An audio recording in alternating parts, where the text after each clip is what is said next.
I want you all to think about that. Why are you here? We cannot change what we don't acknowledge. We can't change what we don't acknowledge.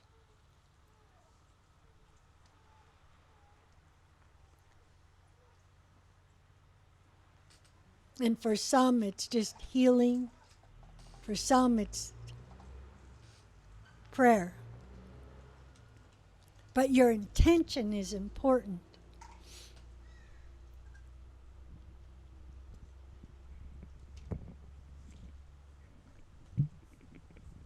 So I really want you to think about that.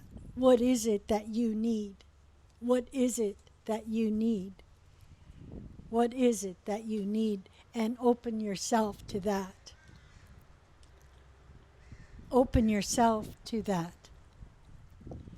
But as I said, it's hard. Seeing is believing. And I need a volunteer. Right away.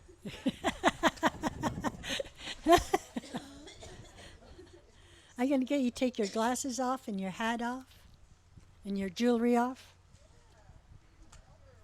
This is how I get my jewelry.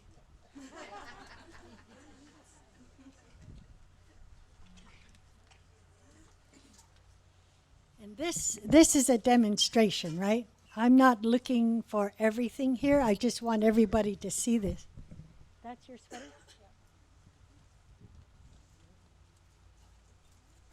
Nope. I'll take your sweater.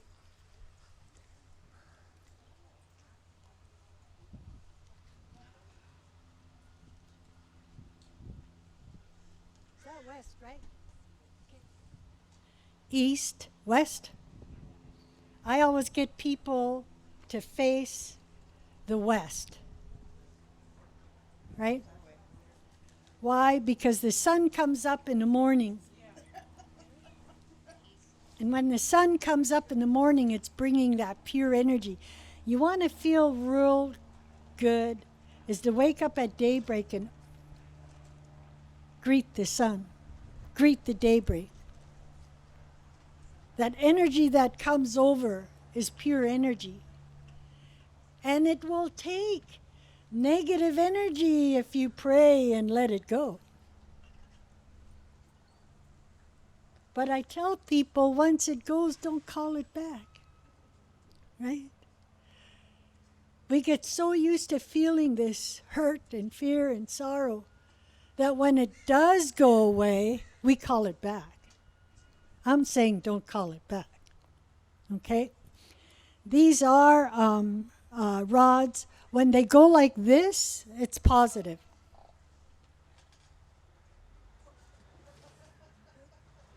When they go like this, it's negative. Almost everybody can use these, almost.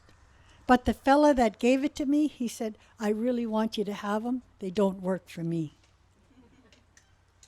So some people it'll work for and some people it won't work for. Bottom line is what we tell people when we're doing these sessions, we don't want our ceremonies that are sacred written about or talked about or pictures drawn, right? There's some things you can talk about and there's some things you can't talk about, right? So the whole thing about this is meant for each individual, okay? So I'm going to do a reading on her. I want everybody to see, so you stand there. Let's move you away this way. Let's move you over this way. I want to get away from her.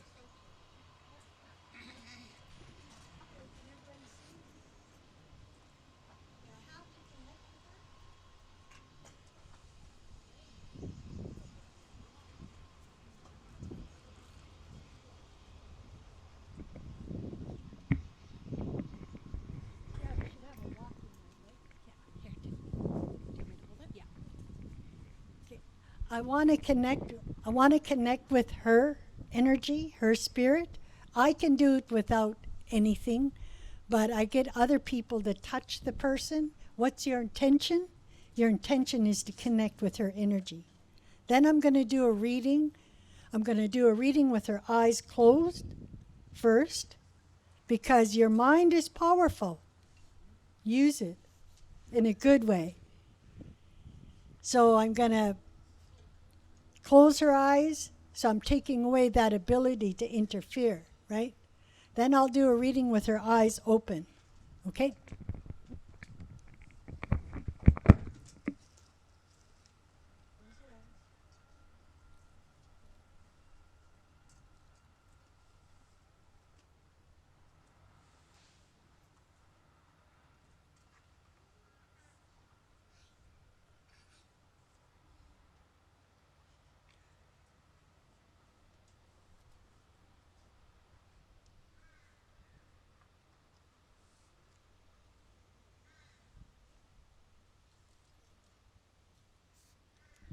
Okay, I'll do with her eyes open now.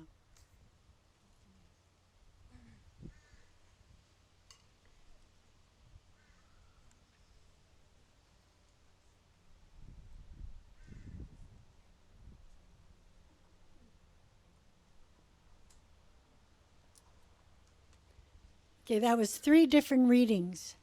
When the rods go like this, it's negative. When the rods move away,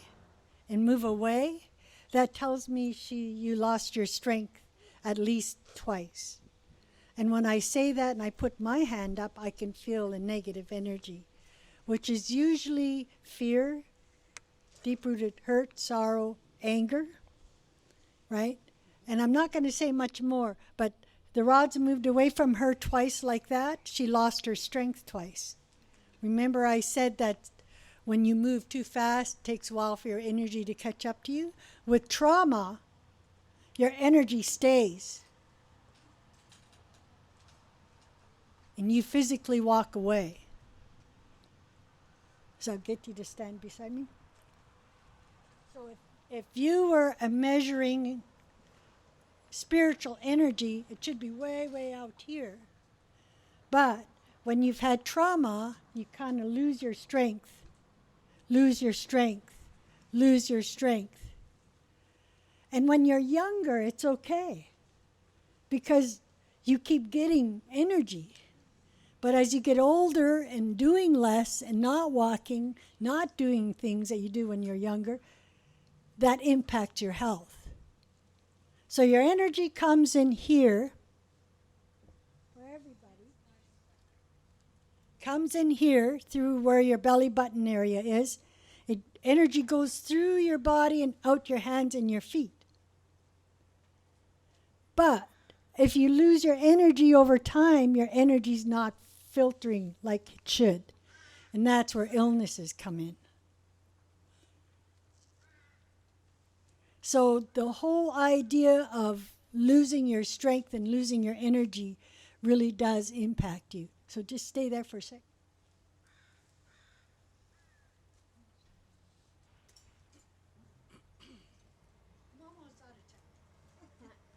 That's her sweatshirt. We'll do a reading here.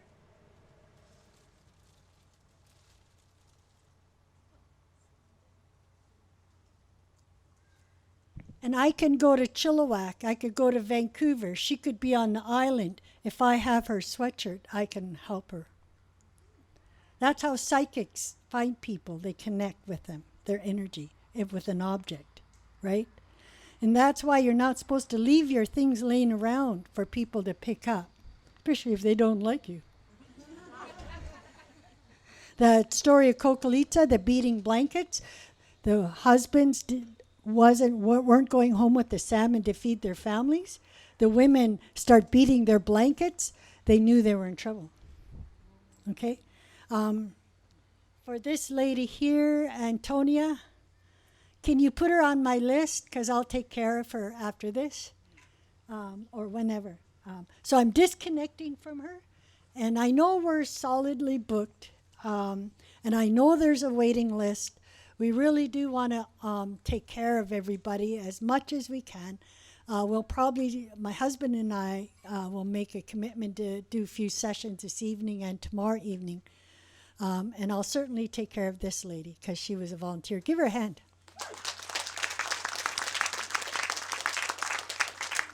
I might auction mine off. No, I wouldn't. All right, so we have a gift here for Gwen for helping us out with the presentation. And so after this, we have Gerald George coming up, and he's going to present on trauma, the aftermath.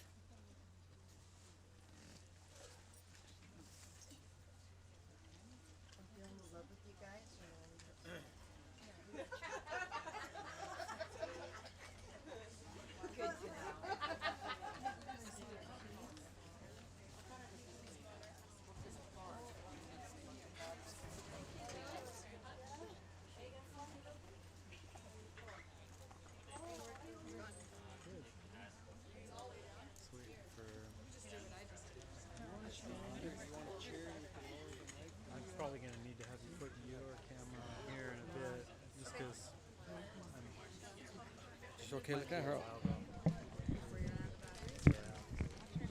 I'm just going to grind them all the way down. Oh, yeah.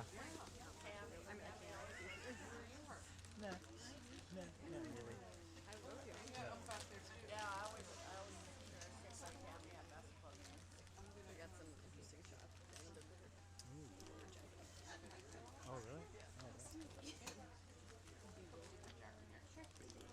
Oh, any coffee?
Situación, ya se kusai Williams de Hayes de Holmach Mustio Equala, ya se kusai de Swale, ya se kusai de Stallis de Mamala de Mustio Equala. So glad to be here today, thanking the relatives that organized this day for us. And I want to offer my thanks to the ones that have shared with you today so far.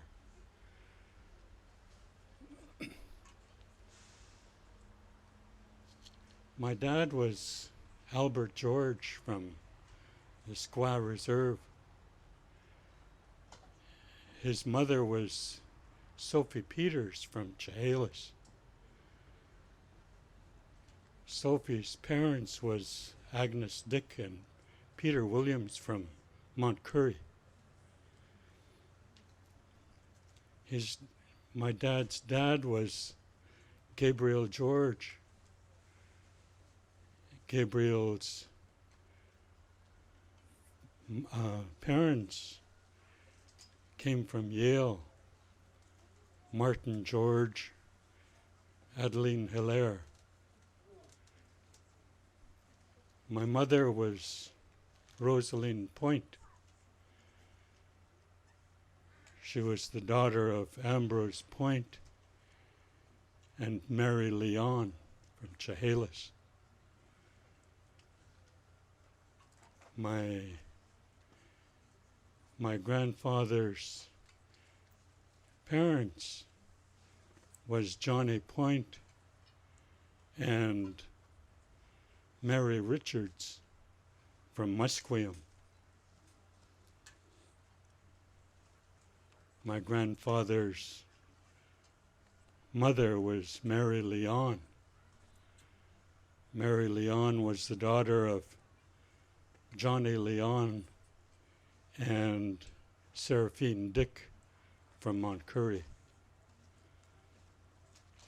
That's as far back as I can go with my family.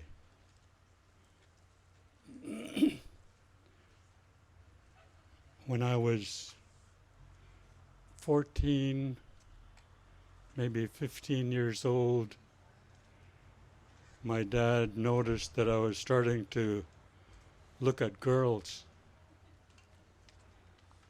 And he told me, he said, "You can't look at anybody that's closer than fifth cousin." Because in our language, the word cousin doesn't come into effect until sixth cousin. Up till then, they're considered brothers and sisters, and we can't marry our sisters. So for about 4 or 5 years, I'd bring a girl home, and Dad would talk to her and get her ancestry and give me the okay or nay. A lot of times it was nay. He asked me to drive him to Chehalis one time to visit my Uncle Mike Peters. First car I had, 1956 Ford, $150. Just real cute pink. Just driving through Chehalis and started checking out the girls, and my dad would hit me. "Don't look at her, she's your cousin." All the way through the reserve. So when we got to Uncle Mike's house, I sat there with my lower lip on the floor, and I didn't go inside to visit my relatives.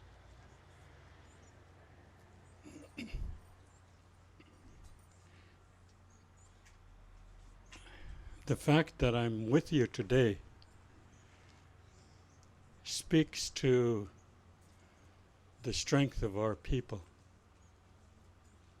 When my dad was born, February 17th, 1912, he was born paralyzed. Doctors told my grandmother he'd be lucky if he lives 6 months. So she took my dad home and she brought him to the smokehouse in Chehalis. And I'm not sure who the Indian doctor was, but he took my dad, and every morning when the sun was coming up, he put my dad in a canoe and he took him out into the river, and he'd dunk him into the river. My dad was 5 years old when he took his first step. And I forget how many years later, in 1936, he married my mother, and there were 6 of us that were born to him. So if it wasn't for the strength of our people, I wouldn't be here today.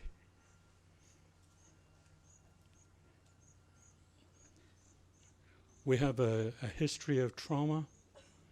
We have a history of bad medicine. And what I've learned about trauma is that it calls for us to reorganize our lives. And that's what we've been doing.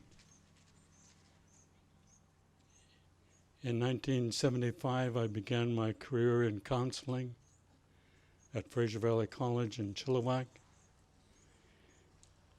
And when they hired me, I thought they were hiring me just to work with our people.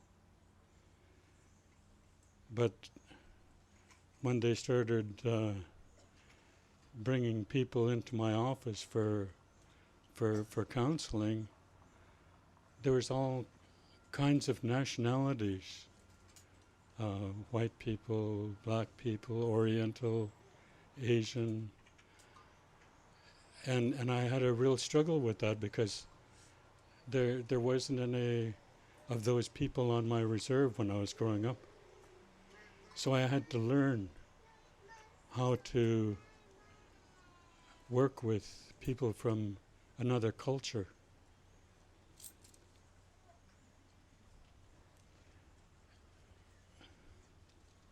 In 1980, I was introduced to these medicines that I carry now.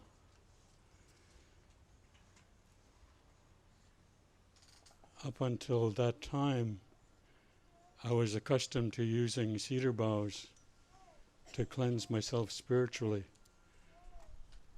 I was accustomed to using ferns to cleanse myself. And I went into the Okanagan in 1980 and they were using the smudge. Never saw that before in my life. And I was apprehensive. I didn't know whether it was a good thing or a bad thing. I didn't know what it was that they were doing, what the medicines were all about. But I just copied what they were doing and used the medicines on my body. And what was interesting was that I felt the same way using sage and sweetgrass as I did when I used the cedar boughs.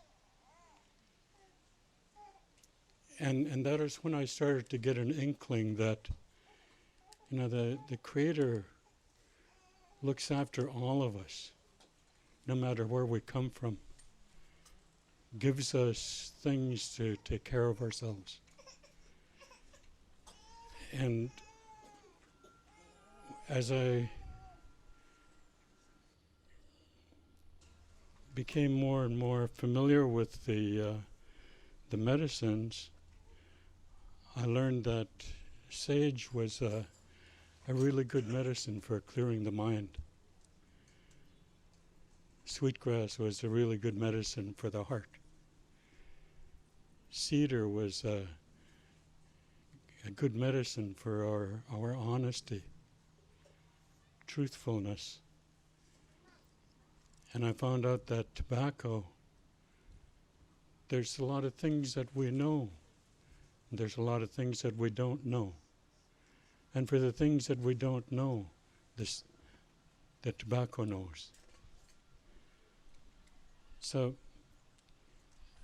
in my travels, I've met people from a lot of places that use different medicines.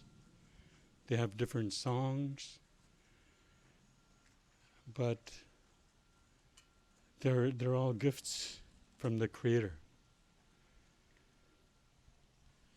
So, in our efforts to recover from our history of bad medicine, our history of trauma, and we set about to reorganize our lives,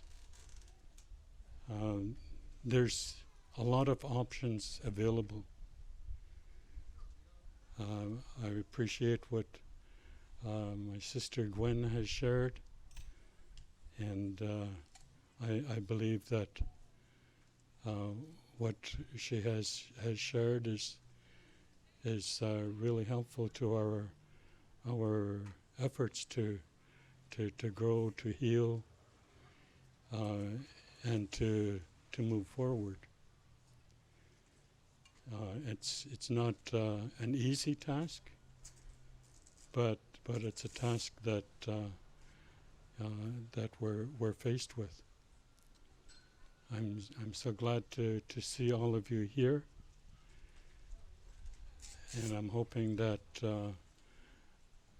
whatever it is that you pick up from here is going to be helpful for your journey. The journey that we've been struggling with for a long time is with the residential schools. For 132 years, starting in 1863, the first traumatic experience that our people went through was separation. We're separated from our families, we're separated from our communities, we're separated from our culture. And I don't know how many of our relatives thought they were going to die because of that separation.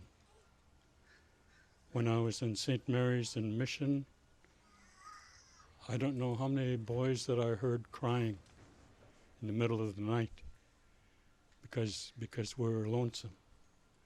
We were missing our mums and our dads, our brothers and our sisters, our communities. A lot of us thought we were going to die. And that's what trauma is, you know. Many of our people were abused physically in those schools. I don't know if any of you have been strapped, but I have a cousin, his name was Stretch. Him and I grew up together. Our job as little boys was to play, and we did a really good job. Enjoyed playing. Didn't want to go back into the classroom because we were having fun playing.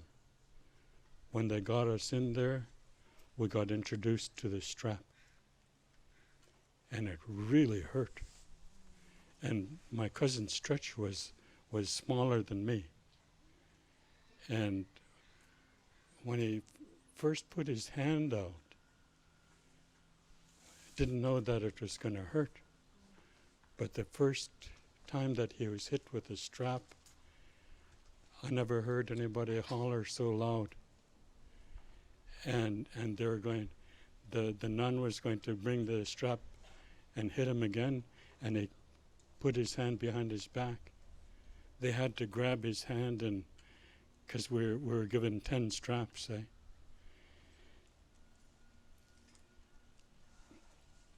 What that did with us was it set us up for how we were going to carry ourselves through the rest of our lives. Because when you're hit physically, what happens is you tense up your whole body in anticipation of that pain. And whether it's physical pain, emotional pain, or spiritual pain or whatever, we tense our bodies up. So that's what happened the first time that we got the strap. After that, whenever we anticipated getting hurt, our whole bodies would tense up, getting ready for the next hit. So this is what we've been struggling with.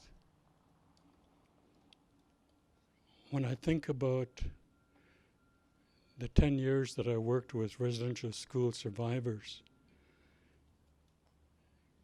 there was so much sexual abuse. There was an old man said to me one time, I don't know why that man tried to make a woman out of me. First time he talked about it, and he was 73 years old. You know.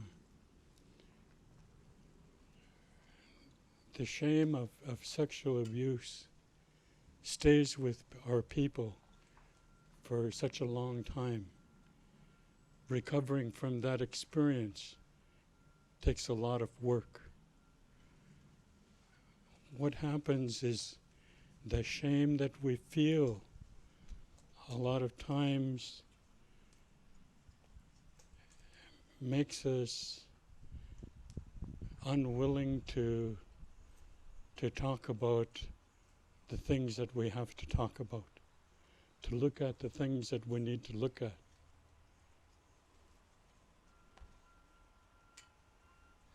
So the fact that you're all here today looking at these things, I'm hoping that it helps to build up our collective strength in becoming stronger people. We are strong people because we're here. If your parents weren't strong, you wouldn't be here. If your grandparents weren't strong, you wouldn't be here. Yeah. So, when we overcome that blockage that prevents us from talking, then the rest is going to start falling away, and it's going to become easy for us to do the things that we need to do in order to heal the wounds that we've been carrying. So many of our people are carrying wounds. I believe that at the time that I was in my mother's womb, I was exposed to a lot of pain that she had not resolved. So when I started dealing with a lot of my issues, I came to the realization that some of my pain came from my mother, because she told me one day that she never enjoyed Christmas. And my ears kind of perked up, because I didn't like Christmas either. And I thought it was because of my stuff. But she said that on Christmas Eve, when she was a little girl, she witnessed her mother take her last breath. So I believe that I was carrying some of that unresolved grief that my mother had. And so when she finally shared her story, I could feel some of that pain lifting. So it wasn't all my stuff, it was some of hers as well. My dad went to Seashelt Residential School.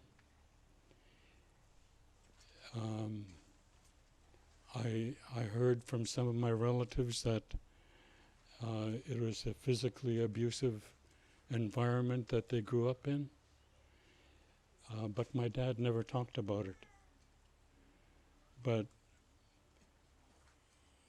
from the way that he used to use the belt at home, he never used to stop until there was blood flowing. And that's the way that the people talked about Seashelt. That's what they used to do at that school. So I believe that my dad learned some of his parenting styles from that school. So when I got married 50 years ago, I didn't want to have children because I was scared of what I might do to my kids. But my wife was really insisting So we had 2 girls. And when my girls came into my life, I decided that I was going to do my best not to harm them. So I took a step back, and I let her do the most of the parenting, because I was so scared of what I might do.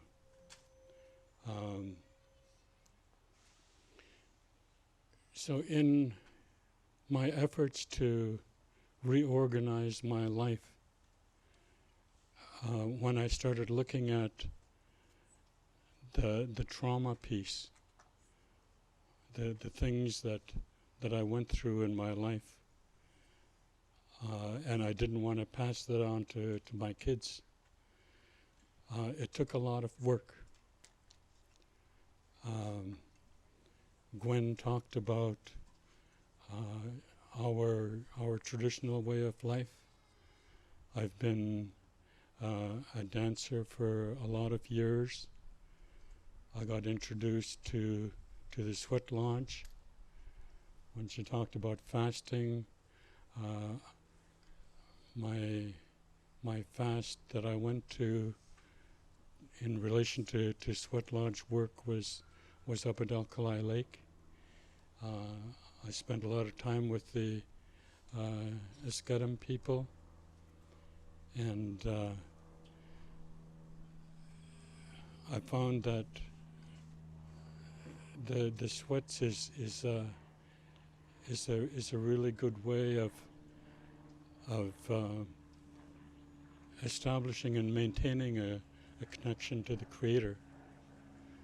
The medicines that we use in there, the songs that we sing, the praying that we do in the lodge is really beneficial for my well-being.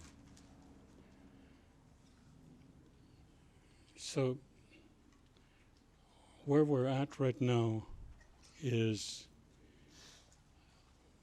we're starting to find the strength and the courage to look at who we are, to look at where we're at, make decisions in relation to why we're here. Creator has given each one of us a task to do, and a lot of us are stepping forward, and we're doing the things that are being passed on to us. And in 1971, I believe it was, I was going to college in Vancouver. One of the courses that I took was a social psychology course, and we studied the works of a social anthropologist. His name was Edward Hall. And what this man did was he traveled around the world, and he lived in communities to get an understanding of what it's like to be Asian, what it's like to be Indian, what it's like to be black. And the last book that he wrote is a book called Beyond Culture. And what he said in that book was really interesting. He said that if we're going to come together as a human family, it's important that we learn each other's languages. And what he cited as an example was the work that John Kennedy did. Kennedy established what he called the Peace Corps.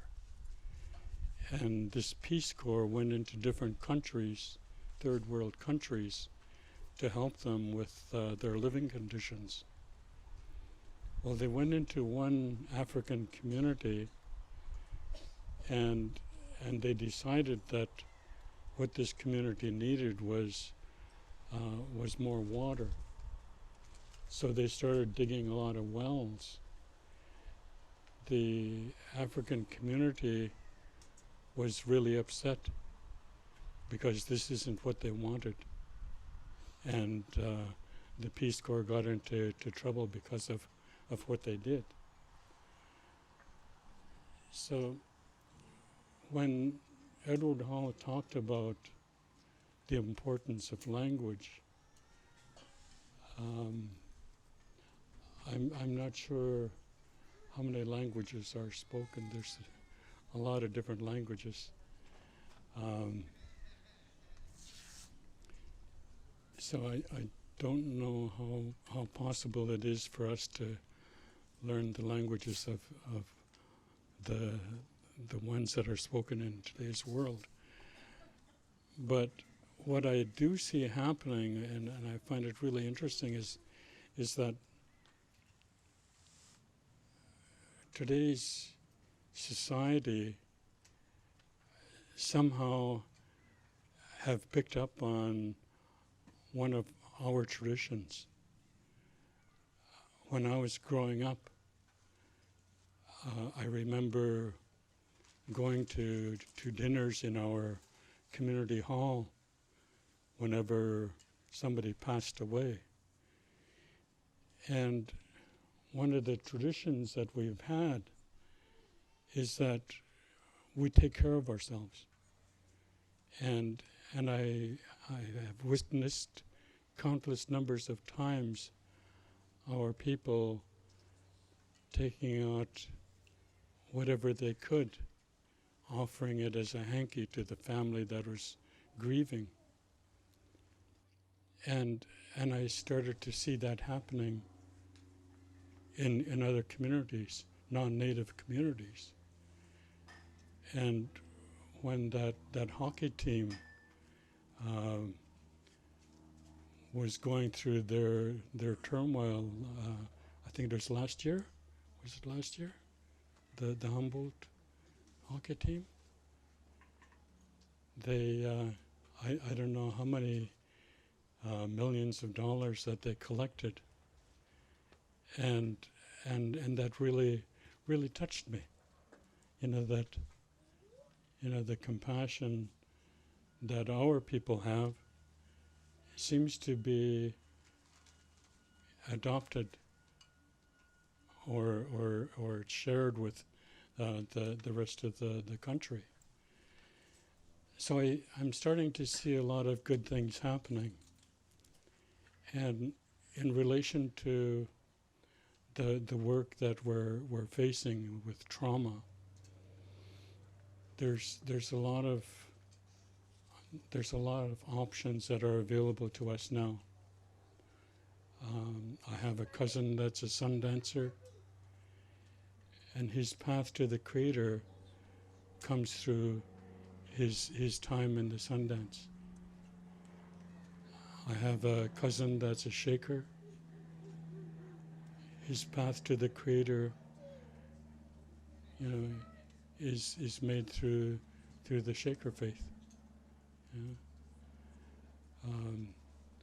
Bishop Gary has been with us for a lot of years, and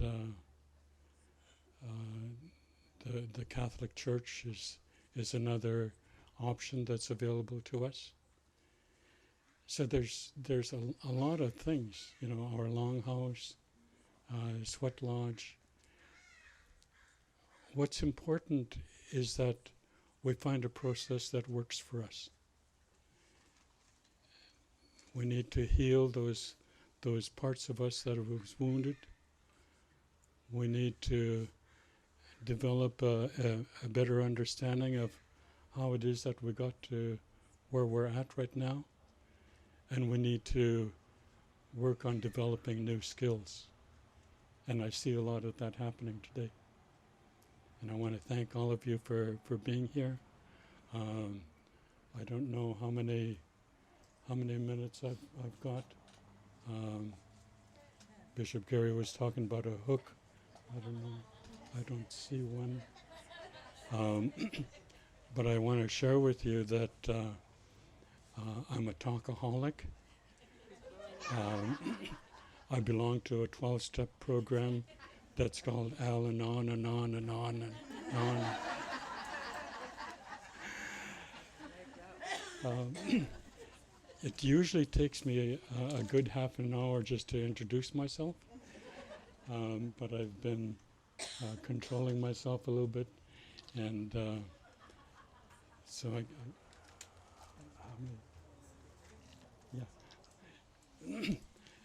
I want to share with you that one of the greatest sources of healing for me has been my family. I love my family. Stephen is my family. Stephen's dad, Roy Point, was first cousin to my grandfather Ambrose. So we're family. And I'm really glad to be part of the program, because I get to see Stephen and the assorted Stephens, and glad that all of you are here. And I want to thank you for listening, and wish you all of the best for the rest of your time here. Lucian.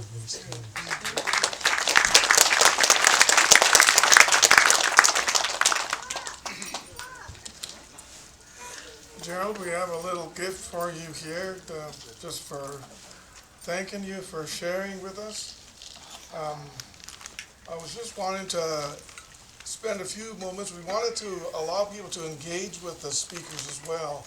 If you have questions that you might want to have to put to Father Gary or to Gwen or to Gerald, or if you want to make a comment, we'll just leave the mic open for a few minutes here, just to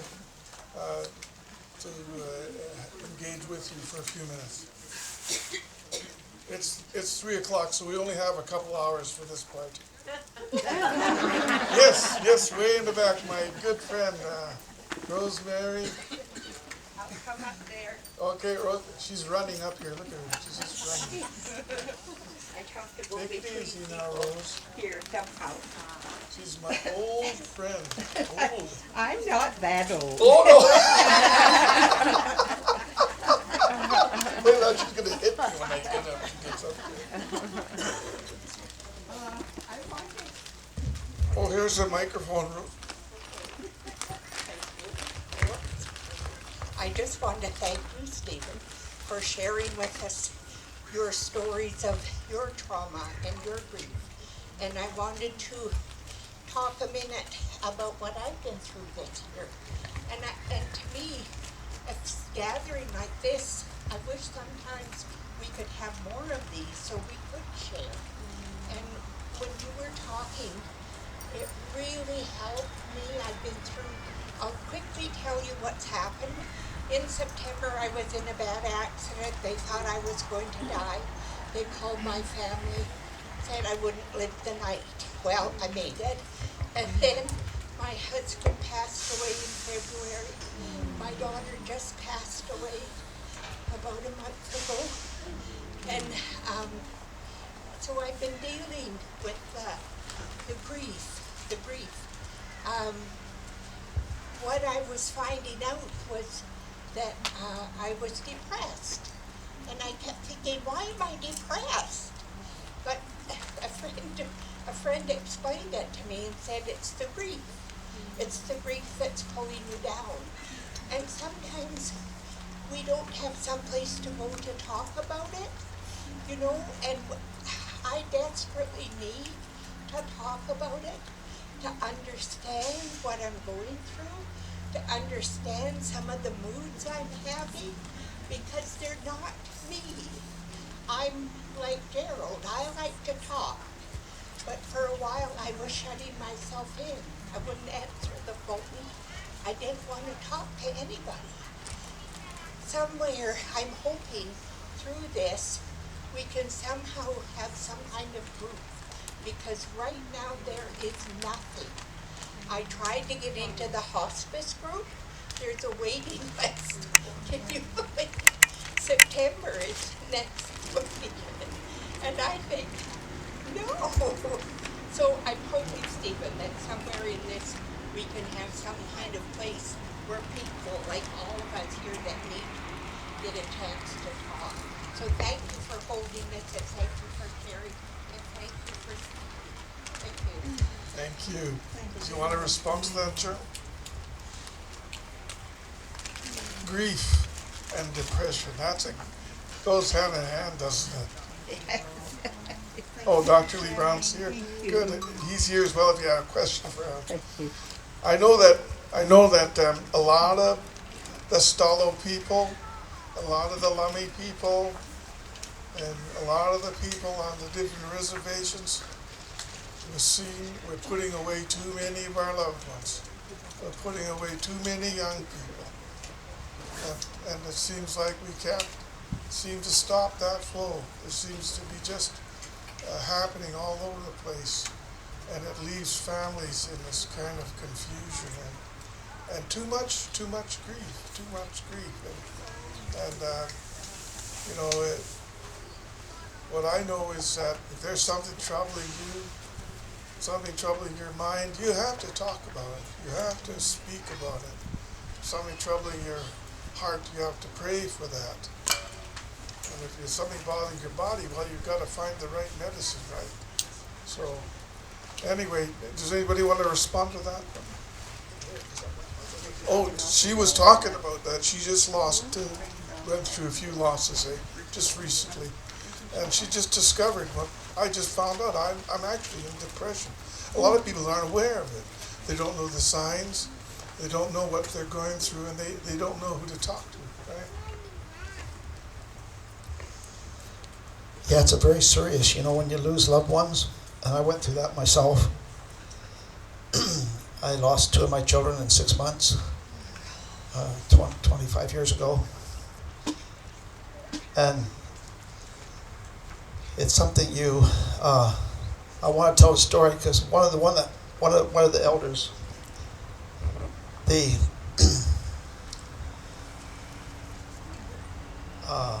when I was living in Vernon, but my daughter that I lost was in the States, and a man came on the reservation there that didn't like natives and wanted to hurt somebody, and he killed my daughter.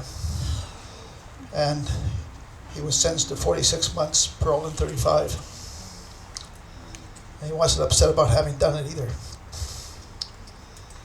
And at that time I was at Round Lake, and one of the beautiful Okanagan elders, I would walk there on the land there. I would gather wood for a fire and set.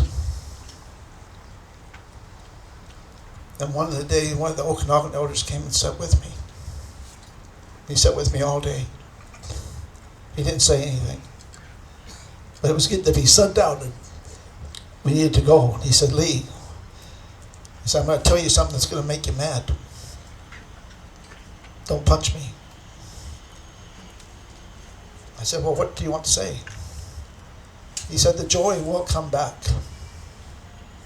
Yeah, that made me mad. Because I was in grief. I didn't want to hear about joy coming back. But I remember the exact moment when I felt joy again. And then the elder said, when it comes back, it's going to be greater. Because you've experienced this. It's kind of a terrible thing, but when we go through these terrible things, they do expand us emotionally. We've all been through stuff. If you don't face it, you don't grow. If you do face it and you allow yourself to experience the pain and the depression, when you do get back to, as far as I'm concerned, I never really got back to normal. Maybe 95%, but it's that kind of thing that you don't get over. And I worked on the forgiveness quite a bit. Not sure how I'm doing on that either, but I'm trying.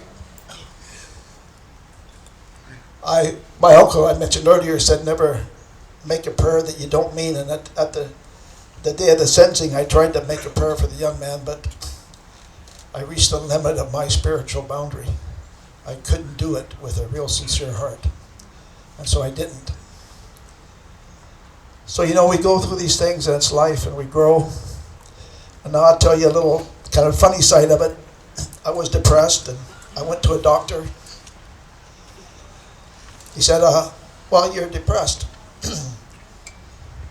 And I was sick and my lungs kept bleeding.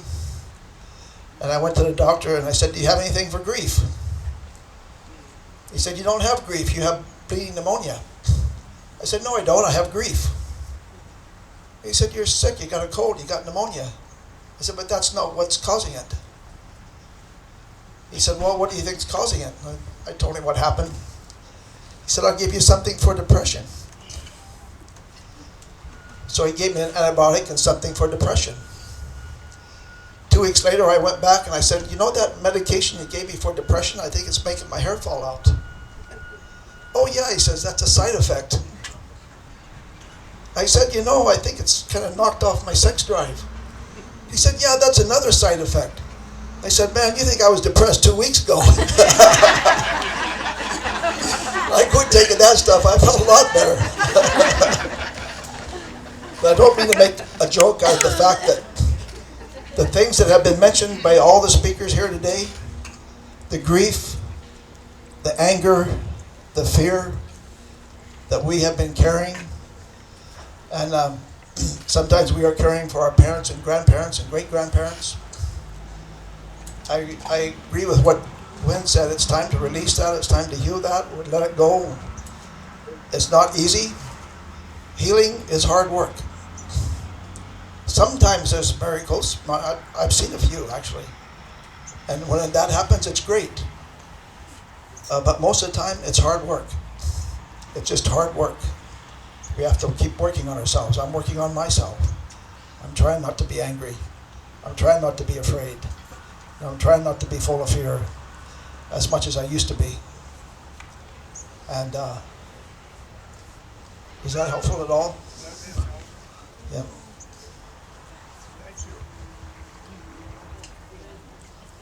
I think that I don't know if many of you see the little dog that's up that you're walking around.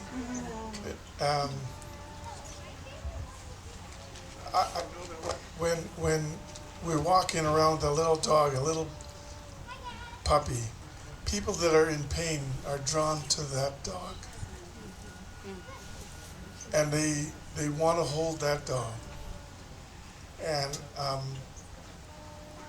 it's one of the greatest gifts that we've had is this notion that you can get comfort from a pet, from something else that's alive, that's not trying to figure you out, that doesn't want anything from you necessarily, but that's just consciously there and caring about you, right? And I know that when I got my dog, my little puppy that I got, that's when I started getting better. I started to feel better. And I see some of you brought your pets today, right? They bring them to the hospitals, right? And the patients there pet the dogs, and it's a great remedy for illness. Just a comment on forgiveness. Boy, that's a tough one, because for every abusive relationship that people are in, men and women alike, right, they come away with it feeling very bitter. As a judge in provincial court, I've seen so much family strife where husbands and wives are fighting, and they're hurt because of the way that their marriage ended, they're hurt the way the bills weren't paid, or they're hurt because maybe a child passed away, something happened in their relationship that ended it. And but they're kind of like, you know, you're given a basket when you're 13 years old, and in that basket you put all the things you learn, all the lessons that you pick up in your life, and you put them in there. But you got to be aware that sometimes people sneak things into your basket, and you don't know that they're there. You don't know that somebody stuck this in there. And every once in a while you got to take that basket down and take a look inside. And you got to start throwing away the things that you don't need anymore. You know, some of us are carrying and remembering about the time when we were left at a bus station and the family left us there. Right? You thought, man, we were just little, but they left me there, you know. And their whole life is informed by this feeling of being abandoned. And they begin to blame everybody for that, right? It's everybody else's fault. And yes, it happened. But at some point, you are fanning the flames of your own fire. You understand? At some point, you become the author of your own indignant pain. Because you keep resurrecting it. You keep carrying it around. You keep telling everybody about it. You keep reminding people about the fact that this bad thing happened to you. Instead of stopping and taking your basket down and just taking it out and leaving it there. That is the beginning of forgiveness. Right? And when we talk about growth, and Lee's talking about, you know, your pain helps you to grow. People ask me, what do we mean by growth? You know, I understand how a plant grows, and I understand how my children grow. The cells multiply, they just get taller. But we're talking about the purpose, the reason that you've come to this earth. What are you doing here? Right? You've come here to learn lessons. That's it. That's it. There's nothing else more to it than that. The lessons help you grow, though. And what we mean by growth is awareness. There were people here in the valley that knew where the deer were. They knew where they were, not just because they hunted every year, but because they could sense where they were. Their awareness was so large that they could tell where the deer were. There are people who could find things that were lost. Not because they were so psychically connected to every little thing in the world, but because their awareness was so large that they could sense on their body somewhere where this lost object was. I have to tell you that my awareness grew so large when I was in a sweat lodge. And I'd ask this question because Arnold Ritchie put me into the sweat lodge. And on the third day he said to me, Steve, did you get any questions answered? I said, I didn't know we could ask any questions. I've been sitting in there going, wish I had a hamburger, I wish I had some water. This is the third freaking day. I gotta start doing push-ups again. When are we getting out of here? And I tell you, it was terrible, right? You're isolated to this little space, and the nights are incredible. You don't even realize how long an hour is until you sit there, hour after hour. And then he says, did you ask any? I said, I didn't know I could ask any questions. And I'm being a smartass, right? So I said, I got a question for the Spirit. The Spirit. Sure, right. Okay, I have this question I asked the physics teacher at UBC one year. I said to him, what is the relationship between gravity, magnetism, and electricity? And he looked at me and said, Steve, he says, you know, if we knew the answer to that, science would be moved hundreds of years into the future. We do not know that relationship yet. I said, oh, okay. So there I was on the third day.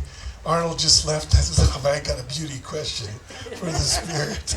He's not going to get this one. This is exam number 1, right? So I got in there and I sat down, had my little smudge bowl here and my little bear tooth here. And I says, okay, Spirit, here it is.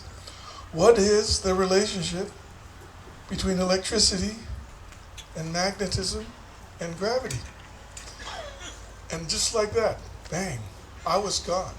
I could see myself laying on the ground. Gilbert Joe was in the sweat with me, and he was laying there sleeping too. And up went the whole lodge because I could see the bear's tooth. I had it over my head. And I was way up there somewhere, and I could see the whole world. You know, the whole world actually looks like a neon light, and it's blue, right? And I'm out there, and all of a sudden I hear this voice. This voice says, well, the relationship between electricity. He started answering it, right? I wasn't talking to me. Someone else was talking. It was a man's voice, too. Like, I had this vision of God being this old guy with, long. It's not like that at all. He had a very clear voice between electricity, magnetism, and gravity. He says, do you see those big lines that are going around the world? And I said, I don't see any lines. He says, there's big lines going around the world. He says, that's it. He said, everything that's going through those lines makes up magnetism, it causes gravity, and it runs through your electrical wires. The end. That's what he said. He said, it's energy. Changed my life. Changed my life. That was about a year later. You know how you are. I mean, I'm a judge, and I'm sitting in this hotel room, and you can't go to sleep, so you're flicking through the channels looking for something to watch.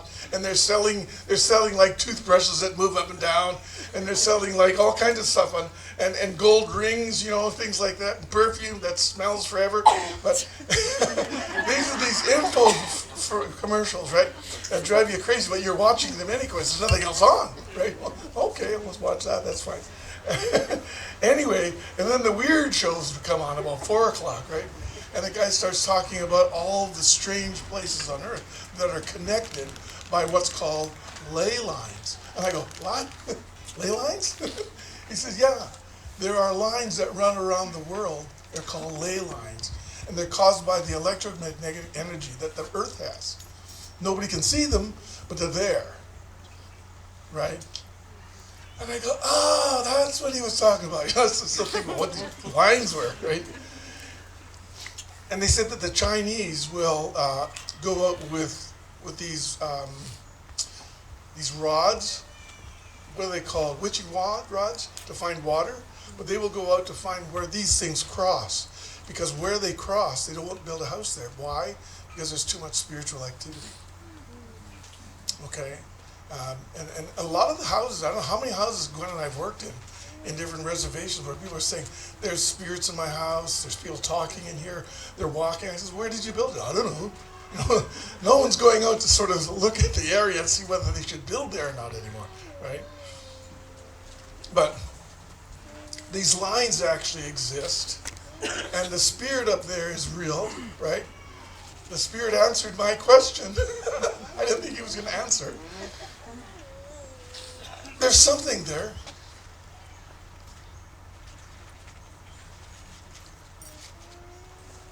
You're going to live your whole life one day after the next and either engage in spirit and miss out on growth and think that this is all a bunch of bunk and it's a pointless exercise. Why I'm here, I don't like being here. Or you can start living your life. You can start growing if you can.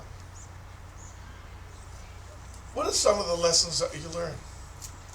I like that book. You ever read that book? It says, all you want to learn about life, you learn in the sandbox. You ever read that one? Be polite. Ask permission. Say thank you. Clean up after yourself. Give generously. These are all lessons. They're not complicated. Try this one. Be honest. Without using truth as a sword to hurt someone.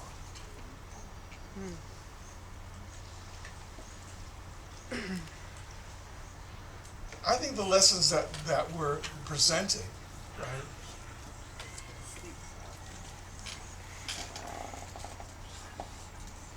they challenge you not just to grow, but to become a complete person.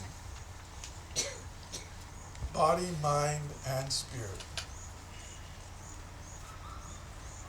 You're not just a person, a physical body running around. You know, you get up in the morning and you put your makeup on, and you put your wig on, you know, and you put your tight pants on. Because you think you're your body, you know, you want to look good, right? And you do your exercises faithfully so that your buns stick out. Right? You wear your high heels so that, you know, whatever you're doing. Because you think you're your body, right? And that's a huge mistake. But we're teaching our kids to do that, right? That you're your body. And if I don't look like Marilyn Monroe, there's something wrong with me. You know? And then when you get to a certain age, you realize you're not your body because your body is sagging. You got the furniture disease. Your drawers are slipping into your, your chest is slipping into your drawers, right? We're all gonna get there, right, Father Drew? Nobody's gonna miss it. And all of a sudden you realize you ain't gorgeous anymore, right? What a depressing thought that is.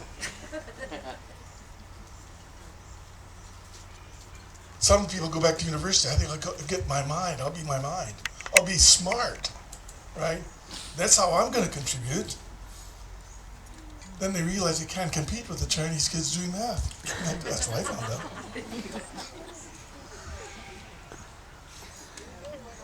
And then you get to the point where you realize you're really not your body. You're not your mind.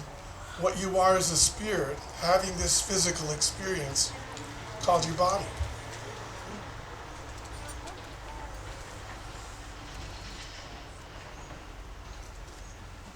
And at some point,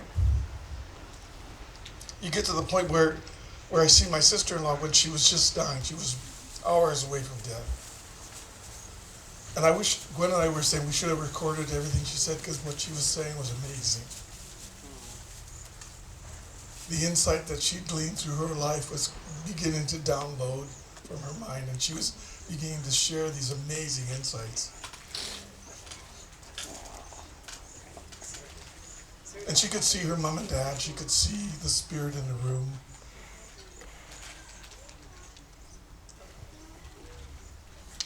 And then she passed on, right? What is it that makes you who you are, right? It's at that point you realize it's really not the brain, it's really not the body, it's in fact the soul. Because if you can see the way Gwen sees, you see the body slipping out of the body and going up through the head. That's exactly the way it goes. Interesting, when Gwen's mom was passing away, we were in a hospital with her. And the doctors had said the same thing, you've got to come because she's not going to make the night. When we got there, she was really, really sallow, really gray.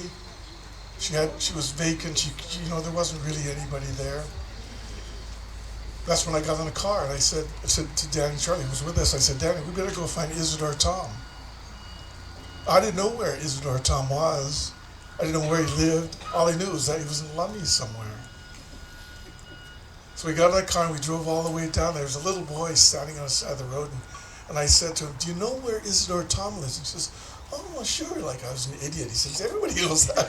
He goes, you go up the corner, turn right, turn left, and this house is right there. Okay, so we went up there. I walked into their house, and Isidore lives in a place that has no painted walls, right? His floor doesn't have flooring. There's no sort of walnut cabinetry. I don't even think he had TVs.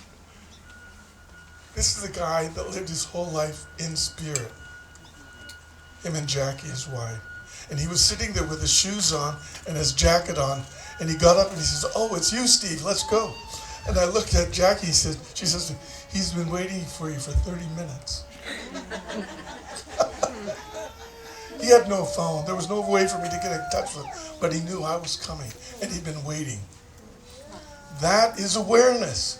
That's growth, okay? And you can do that. amazing message from Christ is that what I do, you can do. And he meant that. He meant that whatever he could do, any of us could do. You just have to believe it. You and I were just full of, I can't do this. Who the hell am I to think I can do that, right? I've got young people coming to me saying, you know, there's something wrong with me. I can't sleep at night. I see spirits everywhere, and I get really sick. And I says, yeah, well, you have a gift, right? You're on this healing path, and you need somebody to help you with that path. And you're going to hear about some more of these amazing kids tomorrow when we bring up one of the speakers, because she's been dealing with some of these amazing kids that have got these great gifts. But everybody has it. You just refuse to acknowledge it. You need to be visited by a little angel that tells you to go back to church. I went back to church, by the way. Did it, loved it. Yeah, still go to church. Go to the smokehouse on Saturday night, go to church on Sunday.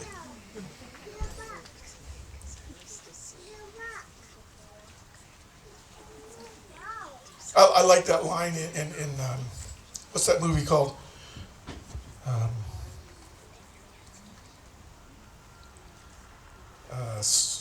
Silver Magnolias or something like that. What's that? Steel Magnolias. That's what it is. Steel Magnolias. In that line, she said, come to church with me. And she says, but I'm not a Catholic. I don't think God matters. I don't think it matters to God. I love that line, right? I think what matters to God is that you're praying and that you're a good person. And what they say in that song, hey, it's not who you knew.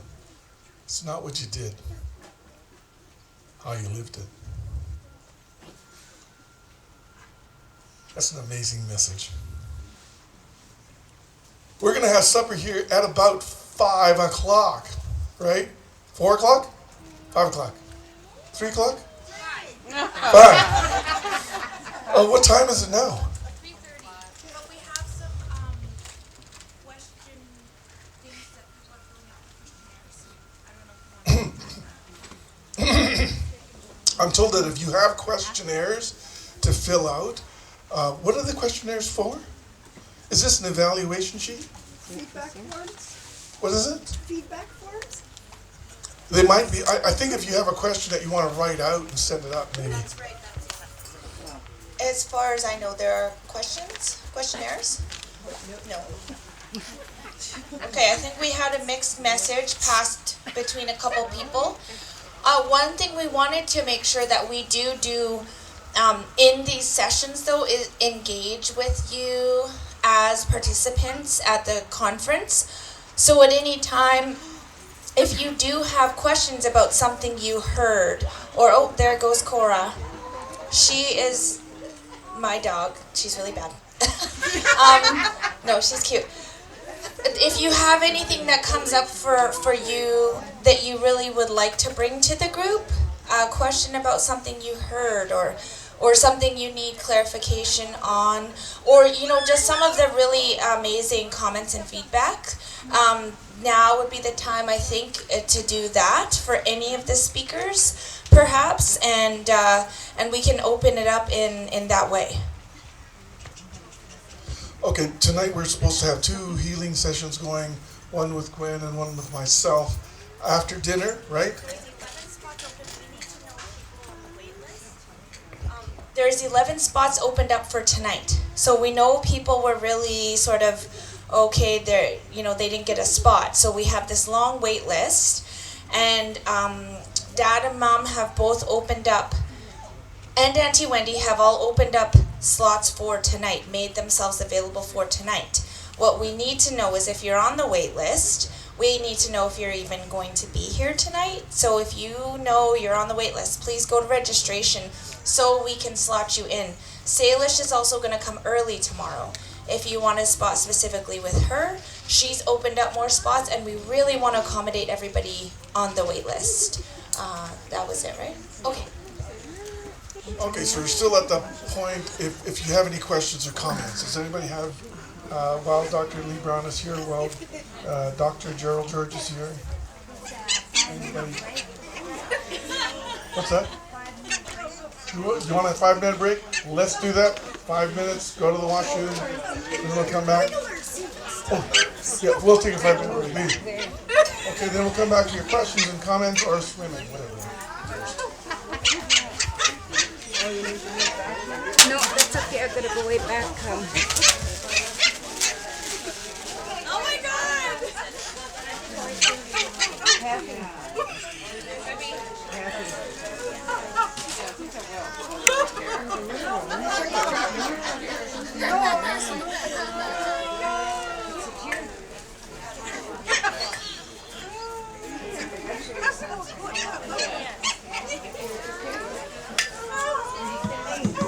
I'm going home. Is it gonna be good here for a second?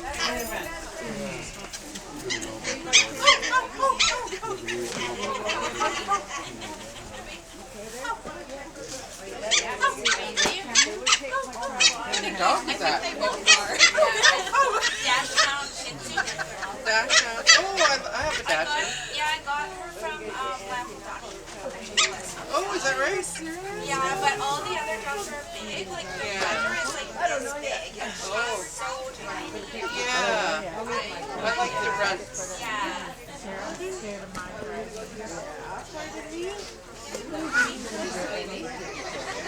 Didn't my friend stop at your Okay, you're good for 6 o'clock with Gwen. Yeah. Thank you very much. Oh my God. He still is there. How many weeks? Dash Hound Shih Tzu. 8 weeks. Oh, okay. Name? Cora. Okay. I like the runts. I always go for the runts. Do you? Yeah. I had no idea I didn't. Oh. I just chose her because Oh, is that right? Yeah.